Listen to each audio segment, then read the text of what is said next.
Aujourd'hui, j'avais envie de partager mon point de vue avec vous par rapport à l'école parce qu'il y a des parents qui ont des convictions par rapport au fait de ne pas mettre leurs enfants à l'école, mais dans leur choix, ils les laissent quand même scolariser. Et en fait, du coup, ils vont toujours être dans le blâme de ce qui se passe à l'école, dans le négatif de ce qu'ils y voient, de comment ça se déroule, etc. avec leurs enfants. Et j'avais envie de vous dire qu'en fait, avec l'école, on ne fait pas comme on a envie. Je veux des petites épices, maman. Regarde, maman, c'est en train de cuire. Tu veux me filmer? Là, je regarde. Alors, tu fais des épices, c'est quoi que tu as préparé comme repas? Et tout ce que j'ai trouvé dans la forêt ici. C'est-à-dire que si vous choisissez de déscolariser vos enfants parce que vous avez des convictions et parce que c'est votre choix de vie, vous les assumez et du coup vous les retirez d'un système qui vous plaît moins pour mettre en place des choses à votre niveau à la maison qui correspondront plus à vos valeurs, à ce que vous voulez transmettre. Mais si vous laissez vos enfants à l'école et que vous décidez de les y envoyer que quand ils en ont envie, ou alors de vous opposer à tout ce qui se fait parce que ça ne vous correspond pas, après ça devient vraiment quelque chose de lourd, autant pour vous que pour l'école, que pour la structure, que pour les enseignants qui font ce qu'ils peuvent, etc. Donc moi je ne suis pas dans le blâme, dans un refus total de l'école. Il y a des structures qui sont super et puis surtout il y a des enseignants, il y a des personnes qui sont passionnées par ce qu'elles font et qui font vraiment tout pour apporter quelque chose de très positif aux enfants. Maintenant, si vous n'êtes pas d'accord avec le système de l'éducation nationale, mais que vous laissez vos enfants scolariser, vous ne pouvez pas faire comme vous avez envie. Je pense à ma mère, elle est infirmière scolaire, elle travaille dans un collège, et dans le collège où elle est, depuis déjà des années, en fait, quasiment depuis la 6e jusqu'à la 3e, il y a des petits soucis avec un jeune garçon qui en fait va être présent qu'1 ou 2 jours par semaine et encore. Et en fait, donc il a des soucis de santé, ce jeune homme, donc ça explique en partie, mais avant même que sa maladie se soit déclenchée et tout ça, il était déjà très souvent absent. Et quand la directrice, je ne sais pas si c'est une directrice ou un directeur, a appelé les parents pour leur dire que ça commençait quand même à être difficile pour les enseignants de faire un suivi de l'élève, de pouvoir lui apporter ce qui est nécessaire, de pouvoir voir comment il évolue en sachant qu'il est là même pas la moitié du temps.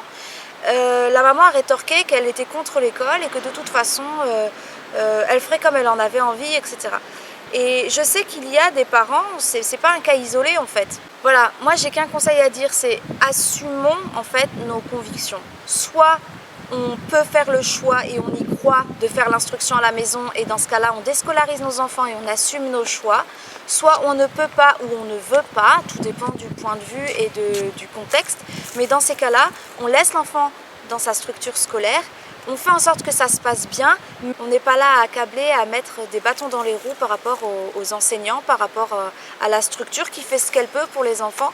Donc voilà, c'était vraiment une vidéo pour vous dire qu'en fait tout part d'une conviction personnelle et tout part de ce que vous avez envie et des choix que vous faites, mais vous ne pouvez pas reprocher à une école et à des enseignants des choix que vous faites. C'est-à-dire si vous choisissez de laisser vos enfants scolariser, le mieux c'est de faire en sorte que ça se passe bien autant pour l'enfant que pour les personnes qui travaillent dans cette école, que pour vous-même à la maison. Et donc je vous encourage vraiment à chercher à être positif et pas à chercher à être négatif, à voir tout ce qui est mauvais, tout ce qui ne va pas et à faire comme vous en avez envie, parce qu'on ne fait pas comme on en a envie. Ça fait partie du jeu. Si vous choisissez un cadre, et bien vous évoluez dans ce cadre. Alors si vous choisissez le cadre de l'école, vous évoluez avec les règles de l'école. Si vous choisissez le cadre de l'instruction à la maison, vous évoluez avec le cadre de l'instruction à la maison. Mais on ne fait pas comme on en a envie, à prendre tout ce qui est bon chez les uns, chez les autres, à faire notre petite tambouille. Voilà, j'avais envie vraiment de faire cette vidéo parce que je compatis avec les enseignants et avec les personnes qui travaillent dans des structures comme les écoles et qui ont des contraintes, qui font avec ce qu'elles ont, avec le dynamisme qu'il y a avec les parents, avec les élèves et qui des fois sont ralentis par des parents qui ne jouent pas le jeu.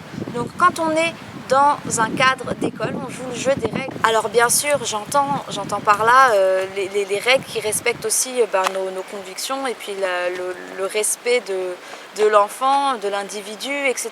Il n'est pas question non plus de se laisser marcher sur les pieds et d'accepter tout et n'importe quoi sous prétexte que ce sont les règles de l'école. Mais c'est pour dire, voilà, il y a un cadre, on évolue dans ce cadre et on a le choix de choisir quel cadre est le meilleur. Et moi, je vous invite vraiment à vous poser les bonnes questions pour savoir quel est le meilleur cadre pour vous.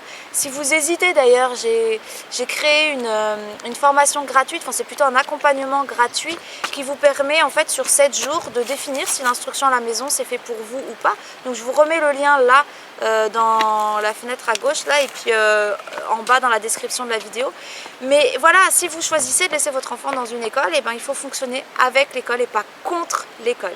C'était ce que j'avais envie de vous partager. Si vous avez envie d'avoir d'autres astuces par rapport aux apprentissages, n'hésitez pas à télécharger le guide 20 astuces pour cultiver le plaisir d'apprendre chez vos enfants.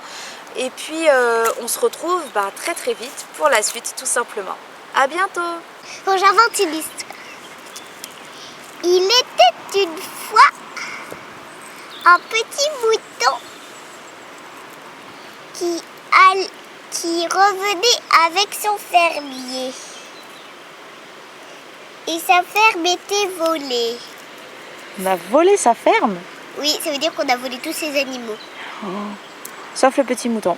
Ouais, parce qu'ils étaient partis en balade. Et sa ferme était volée. Tous les animaux étaient plus dans l'enclos. Ça rime. Ça rime, oui. Et un jour, tous les animaux revenaient. Et un jour, tous les animaux partaient avec le petit mouton et le fermier et toute la famille du fermier faire une fête pour féliciter quand les animaux sont retrouvés. Et voilà. C'est la fin? Oui. Très jolie histoire.